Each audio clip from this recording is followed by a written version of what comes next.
우리말 속담에 싼 게 비지떡이다라고 하는 말이 있습니다. 그 속담을 아시듯이 값싼 물건이 그 싼 값을 한다는 거죠.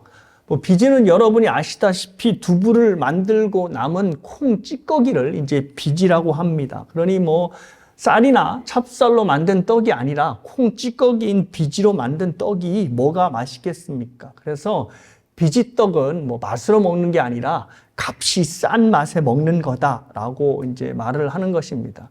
그러니까 저 말의 속담은 가치 있고 귀한 것들은 반드시 그 값어치를 치러야지만 그것을 가질 수 있고 이제 누릴 수 있다라고 이제 생각을 하고 말을 하는 거죠. 미국에도 이와 같은 의미의 말이 있습니다. 바로 no pain, no gain이라고 하는 말입니다. 그러니까 고통이 없이는 얻는 게 없다라고 하는 말입니다. 지금 화면에 보시는 이게 근육이 울룩불룩한 저 사람도 저렇게 울룩불룩한 근육을 얻기 위해서, 그러니까 개인하기 위해서 페인을 견뎌야 했다라고 하는 의미가 되는 거죠. 그러니까 이 미국 이 말에서도 공짜로 얻어지는 건 없다라고 이야기를 합니다. 학생은 좋은 성적을 얻기 위해서는 밤낮으로 공부를 하는 고통을 견뎌야 하는 것이고, 또 운동선수가 금메달을 걸기 위해서는 정말 죽고 싶을 정도의 괴로운 훈련을 참아내야 이제 금메달을 걸 수 있는 것입니다. 전에 좀 한참 전인데요. 올림픽에서 금메달리스트, 특별히 이 마라톤, 그러니까 올림픽의 휘날레는 마라톤이잖아요. 근데 그 마라톤에서 금메달을 딴 황영조 선수의 인터뷰를 본 적이 있습니다. 근데 훈련의 과정을 이야기를 하는데 훈련이 너무너무 힘들어서 지나가는 차로 뛰어들고 싶다라고 하는 유혹을 받은 게 한두 번이 아니라고 합니다. 그만큼 차에 치여 죽고 싶을 정도니 얼마나 이 훈련이 힘들었다는 얘기입니까? 그런데 황영조 선수가 딴 금메달이 대한민국 정부 수립 이후에 올림픽 최초의 금메달이라고 하니까 송기정 선수는 그렇죠? 이 일장기를 달고 했으니까 대한민국의 어떤 이 국위를 선양하지는 못했죠. 그런데 정부 수립 이후에 최초의 금메달이라고 하는 엄청난 영광을 누리게 된 겁니다. 그런데 그 엄청난 영광 뒤에는 정말 죽고 싶을 정도의 훈련의 고통을 참아낸 황영조 선수의 노력이 있었다는 것입니다. 이처럼 값진 것을 얻기 위해서는 분명히 거기에 맞는 대가를 치러야 한다는 것을 보여줍니다. 근데 종교의 영역에서도 no pain, no gain을 강조합니다. 어떤 종교든지 간에 그 종교가 목표하는 구원에 도달하기 위해서는 그 종교가 요구하는 것을 반드시 수행해야 합니다. 불교는 해탈에 이르는 8개의 원리, 즉 이거를 이제 팔정도라고 하는데요. 이 팔정도의 원리에 따라서 정말로 죽도록 아주 고통스러운 고행을 참아내야 합니다. 그래야 해탈이든 뭐든 경지에 이르른다는 거지요. 이슬람교도 마찬가지입니다. 모슬렘들이 구원을 받기 위해서는 기본적으로 매일같이 5가지의 의례를 날마다 행하여야 한다 합니다. 알라신이 참신이고 마호멧이 참 선지자라, 참 예언자다라고 하는 신앙 고백을 하루도 빠짐없이 해야 하고, 또 하루 5번의 기도를 해야 하며 자신이 1년 이상 보유한 수익금이나 재산의 2.5%를 1년에 반드시 한 번씩 내야 하는 자선을 해야 하고요. 또 9월 한 달 동안은 9월 며칠 동안이 아니라 9월 한 달 동안은 단식을 해야 하고, 또 사우디아라비아에 있는 성지 메카를 반드시 순례해야 합니다.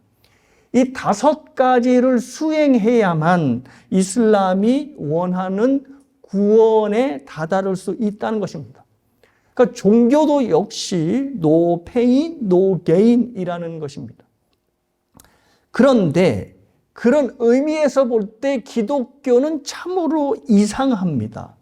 구원에 이르게 하는 행위를 아예 원천적으로 봉쇄하기 때문입니다. 기독교의 구원은 철저히 하나님에게서부터 시작하여서 하나님에게로 끝납니다.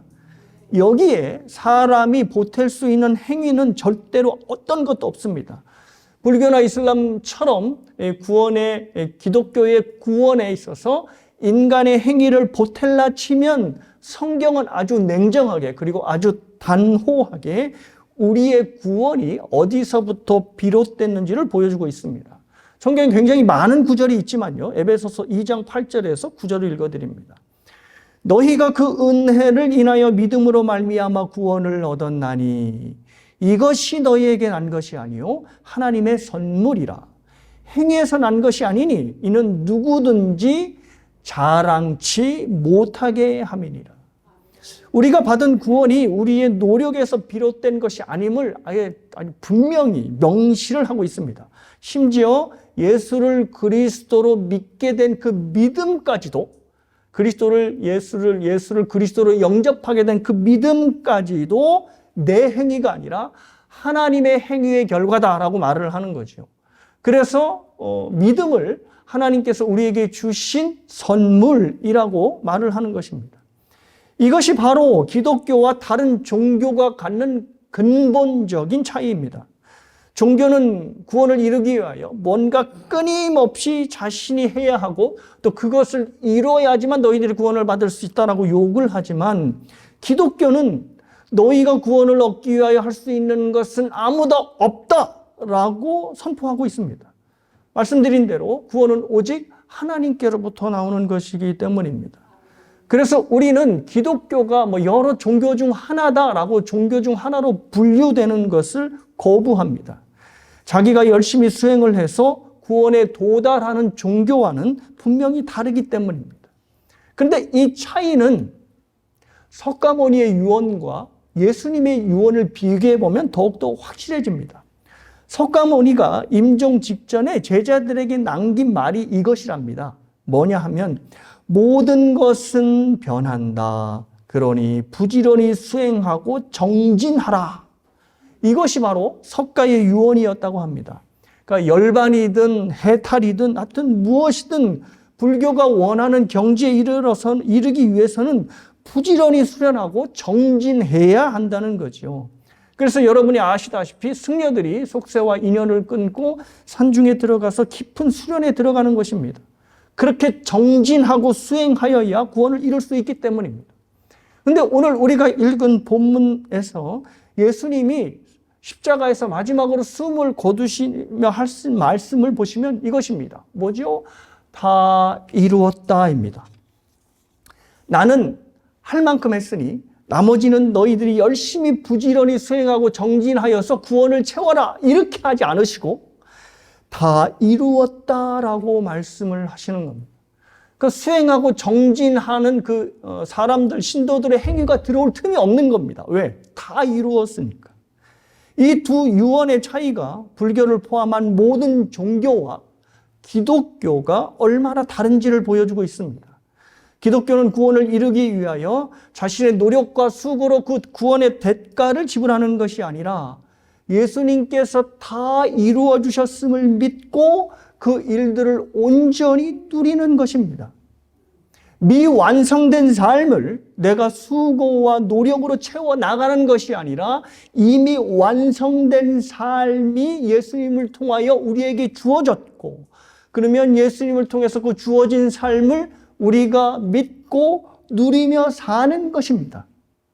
그래서 기독교의 가장 중요한 단어가 바로 은혜입니다. 우리가 수고와 노력을 하지 않았기 때문입니다. 때문에 기독교에서 중요한 것은 내가 구원을 받기 위해 수고하고 하나님께 인정받기 위하여 뭔가를 노력하는 것이 아니라 우리를 구원하기 위해 주님이 저렇게 다 이루었다고 하시는 일들이 무엇인지 이것을 알아야 하고 이것을 알아야 그 구원에 합당한 삶을 살게 되는 것입니다. 그 주님이 다 이루신 일이 무엇인지를 알아야 주님이 주신 구원을 온전히 누릴 수 있고 거기에 합당한 반응이 우리에게 나오기 때문입니다. 예수님이 말씀하신 저 다 이루었다라고 번역한 헬라어가 그 유명한 테텔레스타이라고 하는 말입니다. 근데 이 말은 당시에 오랫동안 계획했던 미션이 딱 성취되었을 때 저 다 이루었다, 즉 헬라어로 테텔레스타이를 말했다 합니다. 그러니까 예수님께서 십자가에서 테텔레스타이, 즉 다 이루었다를 말씀하셨다는 것은 오랫동안의 모든 계획이 저 십자가 예수님이 죽으심으로 인하여 성취되었다는 것입니다. 우리가 수요 성경 공부 때 배워서 알고 계시죠? 성부 하나님께서 구원을 계획하시는 거죠. 그러면 그 구원의 계획을 성자 하나님께서 실행하시는 건데 그 실행이 완전히 성취되었어서 예수님께서 다 이루었다고 말씀을 하신 겁니다. 여러분이 28절을 보시면 이렇게 되어 있죠. 예수께서 그 모든 일이 이미 이루어진 줄 아시고라고 되어 있는데 그 모든 일, 이것이 바로 예수님께서 성취하신 미션이 되는 겁니다. 자, 그러면 이 미션이 도대체 구체적으로 무엇이냐? 베드로 사도가 이것을 조금 구체적으로 말씀을 합니다. 베드로전서 1장 28절인데요. 읽어드리겠습니다. 그리스도께서도 단번에 죄를 위하여 죽으사 의인으로서 불의한 자를 대신하였으니 이는 우리를 하나님 앞으로 인도하려 하심이라. 그러니까 예수님께서 다 이뤘다고 하는 그 미션이 바로 뭐냐면 우리를 하나님 앞으로 인도한 그 미션이었는데 그것이 딱 해결되었다는 것이죠. 배경을 좀 살펴보죠. 여러분이 이미 아시는 다 신학적 배경이 다 아실 텐데요. 스스로 하나님이 되고자 하여서 우리의 인류의 조상인 아담과 하와가 하나님을 떠난 후에 그의 후손인 모든 인간들은 하나님을 떠나 사는 존재가 되었습니다. 그러니 하나님 앞으로 돌아오게 하는 것이 바로 예수님의 미션이었던 것입니다. 그런데 이 미션이 쉽지 않습니다. 왜냐하면 하나님을 떠나게 된 동기가 바로 자기 스스로가 하나님이 되기 위하여 하나님을 떠났으니 이 하나님이 되고 싶어하는 이 마음을 없애야 됩니다. 다시 말해서 하나님을 향해 품고 있는 욕심을 없애야 하는 것입니다. C.S. 루이스의 표현을 빌리자면 하나님을 향한 반역의 무기를 내려놔야 하나님께 돌아갈 수 있게 되는 것입니다. 이 욕심을 없애지 않는 한 하나님은 인간을 죽음으로 다스릴 수밖에 없습니다. 사국에서 보면 제일 극악한 죄인이 욕심을 품은 자들이죠. 그러면 왕 그 욕심을 품은 사람들을 반드시 죽음으로 다스립니다. 이것과 같은 원리인 거죠. 욕심을 품고 하나님께 나아가면 하나님을 찬양하기 위하여 나간 게 아니라 하나님을 죽이려 나간 것이니 하나님은 그를 가만히 놔두진 않는 겁니다. 그래서 성경은 죄의 싹은 사망이다라고 말을 하는 것입니다. 자, 그런데 여기에 딜레마가 있는 거죠. 하나님께서는 인간들이 앞으로 나와 하나님을 찬양하고 경배하는 존재가 되기를 원하는데 그들이 욕심을 포기하지 않는 한 그들을 죽일 수밖에 없는 것입니다. 그러니 이 딜레마를 해결해야 하는 것이죠. 하나님께 품은 욕심, 즉 죄가 해결되지 않고는 하나님 앞에 나아갈 수 없는 것입니다.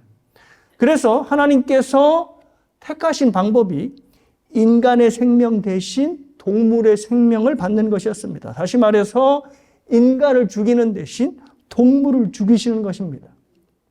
그래서 이 첫 모습이 아담과 하와가 하나님께 반역하여 죄를 저질렀을 때 하나님께서는 아담과 하와를 죽이는 대신 동물을 죽이시고 그 동물을 죽이신 것으로 남은 가죽으로 이 사람들 아담과 하와의 수치를 가리워 주셔서 내보내신 것입니다.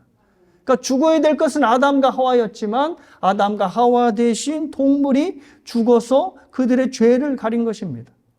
그래서 구약의 전통을 보면 굉장히 많은 동물들이 하나님께 제물로 바쳐져 있음을 알 수 있습니다. 매일 아침과 저녁으로 드리는 상번제, 그리고 안식일에 드리는 제사, 그리고 월초에 드리는 제사까지 합하면 한 달에 최소 70마리에 가까운 동물을 제물로 드려야 됩니다.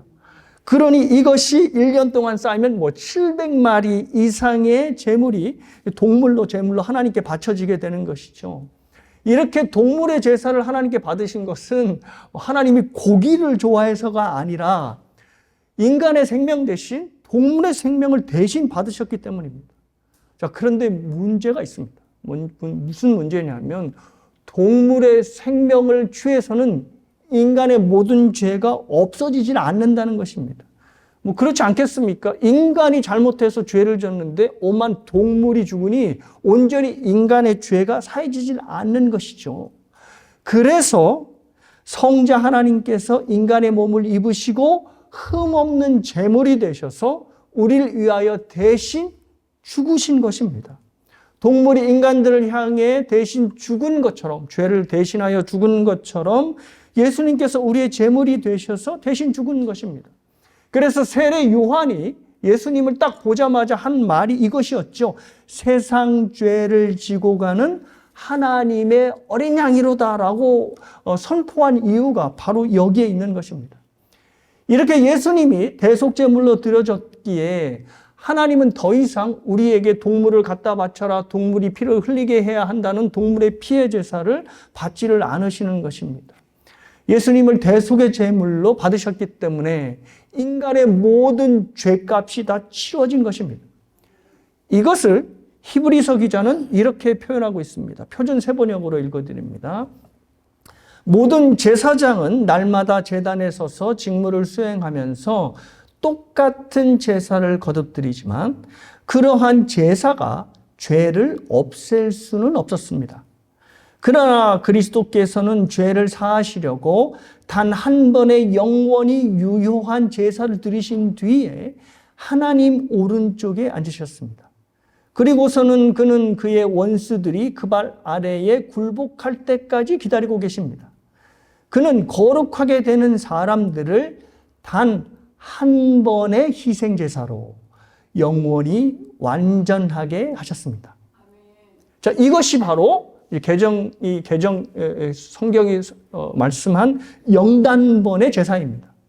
자, 이것이 바로 우리를 하나님 앞으로 되돌리게 하게 하는 예수님의 미션이셨고, 이 예수님의 미션이 다 완결됐다는 겁니다. 그래서 테텔레스타이라고 하는 말씀을 하셨는데, 이 모든 과정이 여러분이 이미 아시다시피 우리가 노력해서 뭔가가 된 것은 단 1도 없습니다.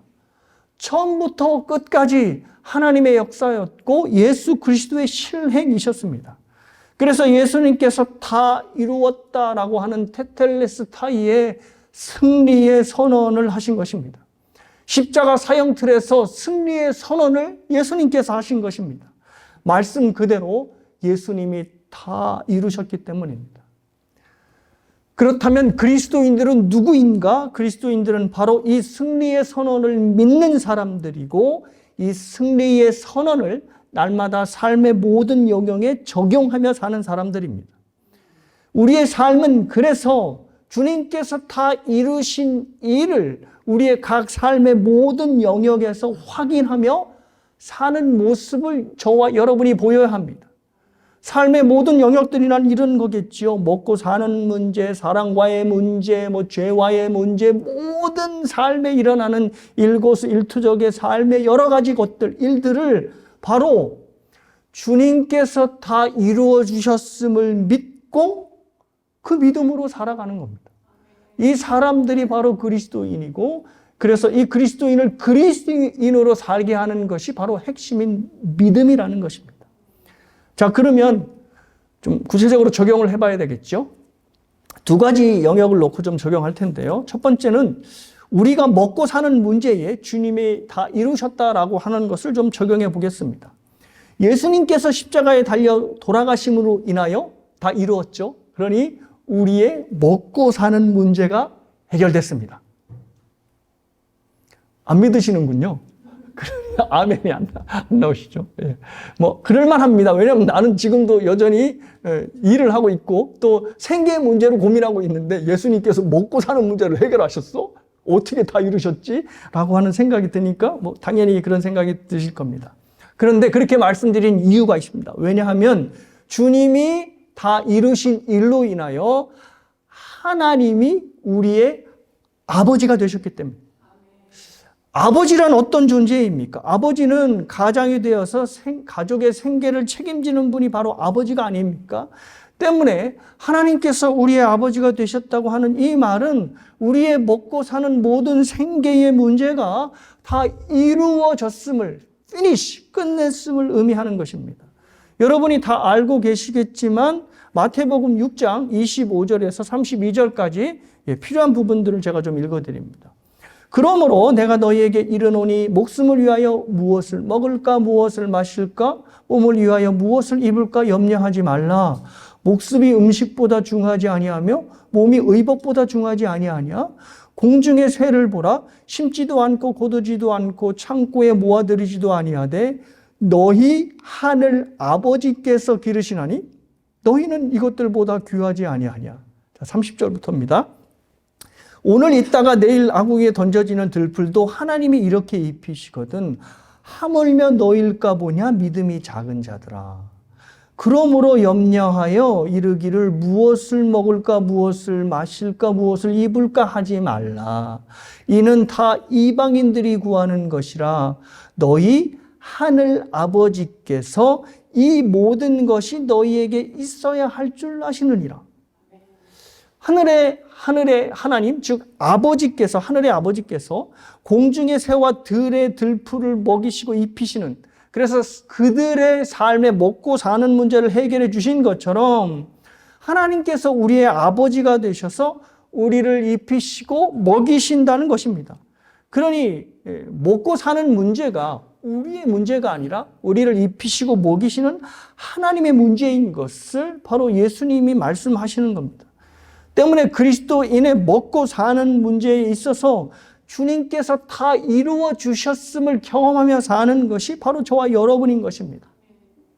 내가 돈을 벌기 때문에, 내가 뭔가 일을 하기 때문에, 아니면 내가 재정을 잘 관리하여서 뭔가 쌓아놓고 있기 때문에 내 삶이 돌아가는 것이 아니라 주님께서 이미 다 이루어 주셨기 때문에 내 삶이 유지되고 있다는 것을 믿음으로 바라보는 것입니다.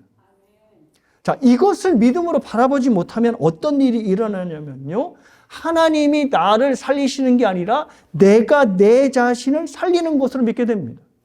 하나님이 내 삶을 끌고 가시는 게 아니라 내가 내 삶을 끌어가는 거죠. 즉, 내가 내 삶의 공급자가 되는 것입니다. 주님이 다 이루셨어 라고 하는 십자가에 남기신 저 말씀은 믿고는 있지만 여전히 삶은 내가 하기에 달려있지 라고 생각을 하고 있다면, 또 그렇게 살아가고 있다면 일에 중독되고 돈에 중독된 삶을 사는 것입니다. 한국은 유행이 상당히 빠르잖아요. 그래서 옆집이 하고 있으면 분명히 나도 해야 되기 때문에 트렌드가 상당히 빠릅니다. 그래서 지금 돈 때문에 난리 납니다. 코인 하지, 주식 하지, 영혼을 끌어모아서 아파트 안 산다면 또 안 된다지. 그러니 정말로 죽을 힘을 다해서 돈으로 전력하는 삶을 살아가는 겁니다. 근데 이 현상을 보면 여러분들이 봐야 할 근본적인 중심은 뭐냐면, 그들 모든 마음의 중심에 또 거기에 눌려있는 그리스도인들까지도 나의 삶은 내가 주인이 되어서 내가 이끌어간다는 믿음 하에 살고 있기 때문입니다. 그러니 하나님께 중독되는 것이 아니고 하나님 이외의 다른 것에 중독되며 사는 것입니다. 그래서 하나님은 이렇게 살지 못하도록 안식일에 아예 강제적으로 쉬게 만드셨습니다. 심지어 안식일에 일에 그 사람 발견되면 죽여라고까지 말씀을 하신 겁니다. 안식일에 열심히 일하면 분명히 열심히 살려고 하는 사람일 텐데 네 삶이 얼마나 고달프냐, 열심히 살아라, 이렇게 격려하지는 못할 망정 죽여라 라고 말을 하는 것은 그 열심히 스스로를 삶의 공급자로 착각하게 만드는 하나님의 반역된 삶을 만들어 놓기 때문입니다. 사랑하는 여러분, 예수님께서 다 이루었다 말씀하셨습니다. 근데 이것은 우리에게 예수님께서 이 한 말씀 하시고 돌아가셨어 라고 하는 지식을 우리에게 주는 것이 아니라 이 다 이루었다 하는 이것을 내 먹고 사는 문제에 적용하며 살라는 것입니다. 그래서 우리의 삶에서 하나님께서 우리의 아버지가 되셨으니, 그래서 너희들이 먹고 살 만한 모든 것을 주신다. 직장 주시고 건강 주시고 그것을 잘 관리해서 연금으로 받을 수 있도록 지혜도 주시니 너희들 스스로를 위하여 스스로의 공급자가 되지 말고 분명히 하나님께 너희 귀한 것을 드려서 결국은 드릴 때마다 내 모든 것이 하나님께로부터 왔구나 라는 것을 경험하며 살기를 원하시는 것입니다. 지금 한창 일하고 있는 분들이나 또 은퇴한 분들, 모든 분들에게도 하나님께서 우리 아버지가 되셔서 우리를 책임져 주심을 날마다 확인해 나가시는 여러분 모두가 되시기를 주님의 이름으로 축복합니다. 두 번째, 다 이루었다라고 하는 이것을 이제 어디에 적용시켜야 되냐면요, 우리의 사람들과의 관계에서 적용해야 합니다. 예수님께서 다 이루었다 선언하시는 것은 먼저 하나님과 나의 관계가 완전히 회복되었다라는 것을 의미합니다. 예수님께서 하나님을 대적하게 하는 내 안에 있는 역심, 그리고 내 안에 하나님께 반항하고 싶어하는 모든 죄를 제거하시고 나 대신 의를 이루어 주셨기 때문에 하나님을 보고 기뻐할 수 있게 되었고, 하나님은 우리를 보면서 다시 기뻐할 수 있게 되셨습니다. 이것을 사도 바울은 하나님과 우리가 화목되었다라고 말씀을 하는 거죠. 로마서 5장 10절에서 11절 읽어드립니다. 곧 우리가 원수 되었을 때에 그의 아들의 죽으심으로 말미암아 하나님과 화목하게 되었은즉, 화목하게 된 자로서는 더욱 그의 살아나심으로 말미암아 구원을 받을 것이니라. 그뿐 아니라 이제 우리로 화목하게 하신 우리 주 예수 그리스도로 말미암아 하나님 안에서 또한 즐거워하느니라. 예수님께서 다 이루셨다고 하는 이 말씀 안에는 하나님과 우리가 화목되었다, 그래서 하나님과 우리와의 관계가 완전히 회복되었다라고 하는 의미가 들어있습니다. 예수님을 통해 드러난 하나님의 사랑 때문에 우리에게서 하나님을 향한 역심, 내가 하나님을 죽이고 왕이 되겠어 라고 하는 이 마음이, 역심이 눅눅 사라졌다는 거지요. 그래서 그 결과 하나님과 화목하게 되었다는 겁니다. 자, 그런데 이 화목이 하나님과 우리와의 사이에서만 적용되는 것이 아니라 내 주변의 모든 인간관계에 적용되는 것입니다. 예수님께서 이루어주신 의로 살고 있음을 믿는 사람들은 모든 사람들과의 관계가 원만해지고 부드러워집니다. 못 믿으시겠지만 이유가 있습니다. 왜냐하면 더 이상 나에게서 의의를 찾으려 하지 않기 때문입니다. 다시 말해서 내가 그보다 낫고 그보다 고매하고 내가 그보다 더 훌륭하다라고 하는 생각을 더 이상 하지 않게 된다는 것입니다. 여러분을 불편하게 만들고 생각할수록 마음을 무겁게 만드는 사람을 지금 한번 떠올려 보십시오. 입술로 이름을 말씀하시면 안 되고요. 마음으로 그냥 조용히 떠올리시면 됩니다. 그러면 과연 내가 그를 보면서 마음을 불편하게 생각하는 이유가 뭘까를 한번 깊이 생각해 보십시오. 그 이유는 내가 옳다고 생각하는 것이 그에게는 없기 때문입니다. 그것이 나로 하여금 그보다 내가 낫지라고 하는 생각을 하게 만드는 거지요. 예를 들면 이런 것입니다. 저 사람은 어떻게 저렇게 게을를 수 있어? 라고 생각을 하게 만드는 사람은 나는 적어도 그보다는 게을르지 않다라고 하는 자기 의의를 갖고 있기 때문입니다. 저 사람은 왜 이렇게 얌체 같은지 모르겠어 라고 하는 생각이 든다면 나는 적어도 그 사람처럼 얌체 같지는 않다라고 하는 나의 의의가 있기 때문입니다. 나는 적어도 저 사람보다 낫다, 나는 적어도 그 부분에 있어서는 의롭다는 생각 때문에 그 사람만 보면 불편하고 또 그 사람의 어떤 이 삶을 바로 잡기 위해서 이게 그 사람이 싫어하는 말이 막 나가는 것입니다. 그리고 심지어 더 미워하기까지 하는 것이죠. 여기에 대하여 C.S. 루이스가 굉장히 흥미로운 얘기를 했습니다. 교만은 잘난 체 하는 사람들을 무시하는 것만 교만이 아니라 저 사람은 교만한 사람이야 라고 생각하는 자체가 교만이라는 것입니다. 왜냐하면 저 사람은 참 교만한 사람이야, 왜 그러지? 라고 하는 생각의 이면에는 나는 적어도 저 사람처럼 교만하지 않아 라고 하는 자기의 의의가, 다시 말해서 그 교만이 생각에 깔려 있기 때문이라는 것입니다. 그런데 예수님께서 다 이루었다라고 선언을 하시는 것은 예수님이 우리를 위해 온전한 의의를 이루셨다라고 하는 선언인 동시에 우리에게 그 어떤 의도 없었다고 하는 것을 선언하는 내용이기도 합니다. 그러니까 예수님께서 우리의 모든 일을 다 이루셨다라고 하는 것은 우리에게 단 하나의 의도 없었다는 것을 동시에 선언한 내용이라는 말입니다. 그래서 이 사실을 믿는 사람은, 그러니까 다시 말해서 내가 다 이루었다라고 하는 이 말씀을 믿는 사람은 결코 자신의 의로움을 주장하지 못하게 됩니다. 하나님께서 나를 사랑하여 주시고 자녀로 여겨주시는 이유는 내가 의롭고라서가 아니라 예수님께서 이루신 의 때문임을 이미 알고 있기 때문에 내가 그보다는 의롭지, 손톱만큼이라도 뭐 하여튼 의롭지 라고 하는 생각을 하지 못하게 되는 것입니다. 예수님이 이루신 의가 없는 사람들은 그래서 늘 자신의 의로 상대방을 판단하고 또 상대방을 정죄하니 사람들 사이에 부모와 자식 간에, 부부 간에, 특별히 부부 간에 항상 긴장의 상태가 일어나는 것입니다. 설교를 준비하다가 흥미로운 기사를 읽게 되었습니다. 미국에서는 그렇게 해당하는 내용이 아닐 건데요. 명절에 한국에서 벌어지는 며느리와 또 시어머니 사이에 일어나는 긴장에 관련된 기사였습니다. 지난달에 이제 설날 연휴였죠. 그래서 여전히 긴장이 일어났을 것인데, 며느리의 긴장은 항상 이런 것 아닙니까?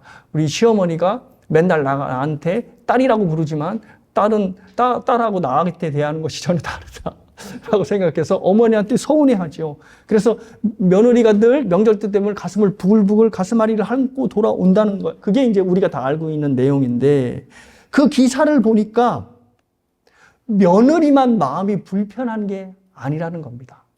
시어머니들도 함께 불편하다는 거죠. 지금 나이 드신 모든 분들이 얼굴이 환하게 펴져 있는데 다들 이 시어머니의 입장이니까 그런 생각을 하신 것 같은데, 이런 겁니다. 뭐냐면 시어머니들도 며느리들을 보면 자기가 며느리 때에 했던 일과는 비교도 안 되게끔 너무너무 쉬운데, 그래서 정말로 거저 먹는 거나 마찬가지인데 힘들어하는 걸 보면 스스로에게 죄책감이 든답니다. 내가 며느리한테 무슨 큰 잘못을 저지르고 있는 건가? 나는 그래도 며느리가 가족이라고 챙겨야 할 것을 최소한 챙긴 것뿐인데 그렇게 불편해하니 어쩔 줄 모르겠다라는 생각을 하는 거죠. 그래서 무슨 생각까지 하냐면 내가 며느리였을 때가 오히려 속 편했다라고 하는 생각을 한다는 겁니다. 그러니 시어머니들도 인간관계에서 긴장을 느끼는 겁니다. 자, 그런데 이 둘 사이를 오가며 이러지도 저러지도 못하는 천하의 불쌍한 존재들이 또 있으니 그들이 바로 남편들이랍니다. 명절이 되면 자기 집에 가는 거죠. 집에 가는데 편히 쉬지를 못한다는 겁니다. 어머니 눈치 보랴, 아내 눈치 보랴 더 긴장해 있다는 거죠. 따로 떨어져 살았을 때는, 그래서 공간이 다를 때는 집에서는 아내 편 들고 그리고 부모님 집 가서는 어머니 편 들면 되는데, 문제는 한 공간에 자기 아내와 어머니가 같이 있으니 이거 누구 편을 들어야 될지 머리가 아프다는 거죠. 그래서 아내와 어머니 사이에 긴장을 겪는 것, 남편도 마찬가지랍니다. 굉장히 고리타분한 이야기지만 이 고리타분한 긴장의 이야기가 아직도 계속되고 있다는 거죠. 근데 여러분들은 이 이야기를 듣고 무슨 생각이 드십니까? 저는 이 기사를 읽으면서 서로 각자들 자신의 기준으로 상대방을 보면 이런 긴장이 일어날 수밖에 없구나라고 하는 생각이 들었습니다. 시어머니는 자신의 기준대로 그 기준에 의해 며느리를 바라봅니다. 우리 집안의 며느리면 최소한 이 정도는 최소한 해줘야지 라고 하니 며느리와 시어머니 사이에 긴장 관계가 있는 거지. 며느리도 마찬가지입니다. 자기가 기대하는 시어머니의 모습과 다르게 나타난다면 며느리에 대해, 시어머니에 대하여 또 긴장 관계가 일어나는 것입니다. 내가 시어머니라면 그렇진 않을 거야 라고 하며 속앓이를 낳는 것이죠. 이렇게 자기 스스로에게서 의를 찾고 그 의로 상대방을 판단하는 이상 혈연을 나눈, 피를 나눈 가족관계라도 긴장관계가 끊이질 않는 것입니다. 가족관계도 이런 긴장이 일어나는데 가족이 아닌 다른 관계에서 그 긴장이 오죽 더하겠습니까? 내 안에서 내가 스스로 세운 기준으로 상대방을 보는 걸 포기하지 않는 한 모든 인간관계에서 불편함이 따라오는 건 어떻게 보면 당연한 결과가 될지 모르겠습니다. 나에게서 더 이상 내가 스스로 정한 의의를 가지고 상대방을 보지 않게 될 때는 바로 이때입니다. 언제냐면 내가 내 안에서 찾을 의의는 단 하나도 없다라고 하는 사실을 인지할 때만 내 가진 의로 상대방을 보지 않게 됩니다. 다시 말해서 내가 예수 그리스도의 의로 구원을 받은 죄인이라는 것을 믿고 그 믿음으로 자신을 바라볼 때 모든 인간관계에서 일으키는 긴장의 문제가 해결되는 것입니다. 하나님으로부터 의롭다 여김을 받은 의가 내가 이룬 의가 아니라 주님께서 다 이루어 주신 의임을 믿게 될 때 내가 그 사람보다 더 나은 사람이라는 것을 포기하게 되고 내 기준에 따라오지 못한다 하여 불편한 마음을 갖게 되는 것 역시도 내려놓게 된다는 것입니다. 주님께서 다 이루신 의로 상대를 보기 때문입니다. 교회는 나의 의로 보지 않고 주님의 의로 상대를 보고 관계를 맺어가는 것을 연습하는 곳, 이것이 바로 저는 교회라고 생각합니다. 주님이 다 이루신 구원의 의례로 살게 된 자들이 주님이 다 이루신 의로 서로를 바라보고 서로를 용납하고 서로를 품는 것, 이것이 바로 교회인 것입니다. 내가 그보다 낫다는 생각은 상대를 향한 비판과 또 미움을 갖게 하지만 내 안에 의란 아무것도 없다. 내 의는 모두 주님이 이루신 의뿐이다 라는 믿음으로 서로를 바라보게 될 때 상대방을 품을 수 있는 역량이 생겨나는 것입니다. 그러니까 이게 참 신기하죠. 내가 죄인이라고 고백하면 고백할수록 관계가 날이 서는 게 아니라 더욱더 관계가 부드러워지는 것입니다. 사랑하는 여러분, 예수 그리스도께서 이루신 일로 내 삶을 바라보고 내 삶의 모든 관계들을 서로 대하는 것입니다.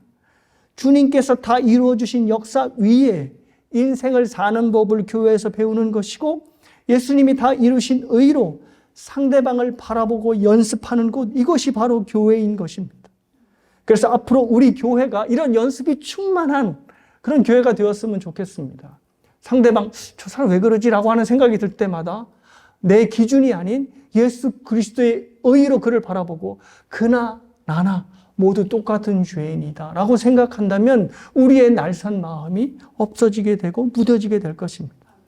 이 예수님께서 다 이루셨다 하시는 모든 일들을 믿음으로 바라보고 기쁨으로 반응하는 여러분 모두가 되시길 주님의 이름으로 축복합니다.